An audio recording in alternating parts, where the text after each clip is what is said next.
अच्छा करेंगे तो मेरे टीम के लिए भी अच्छा होगा, मुझे बस टीम को जिताना है असं म्हणणाऱ्या 21 वर्षांच्या पोरानं सनरायझर्स हैदराबादसाठी विदर्भाच्या प्रफुल्ल हिंगेसह राजस्थान रॉयल्स विरुद्ध पदार्पण केलं आणि अक्षरशः राजस्थान संघाची दाणादाण उडवली।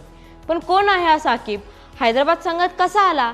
त्याच्या क्रिकेट शूटसाठी आईला दागिना विकायला लागला होता, त्याचीच ही कहाणी। बिहारच्या गोपाळगंजमधील शेतकरी कुटुंबात साकिबचा जन्म झाला। घरची परिस्थिती तशी बेताचीच होती।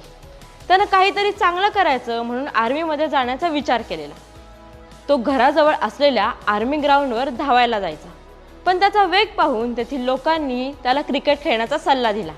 रॉबिन सिंग यांच्याकडून त्यानं मार्गदर्शन घेतलं। तो टेनिस क्रिकेटही खेळायचा, त्यातून कधी 500-600 तर कधी 2000 रुपये मिळायचे।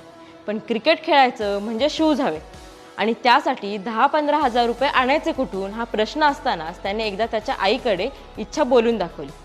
त्यावेळी लेकाच्या शूजसाठी आईने दागिना मोडला। त्याच्यासाठी एक गोष्ट होती की त्याच्या कुटुंबाचा त्याच्यावर प्रचंड विश्वास होता। त्यालाही त्याच्या मेहनतीचं फळ मिळू लागलं आणि त्याने 17व्या वर्षी सय्यद मुश्ताक अली ट्रॉफीमध्ये बिहारसाठी पदार्पण केलं। तेव्हापासून अनेक IPL स्काउट्सचं त्याच्यावर लक्ष होतं। तो चेन्नई सुपर किंग्सचा नेट बॉलरही झाला। 2024 IPL साठी कोलकाता नाईट रायडर्सने त्याला खरेदी केलं। त्यावेळी गावात मोठा जल्लोष झाला, पण खेळायची संधी त्याला मिळाली नाही।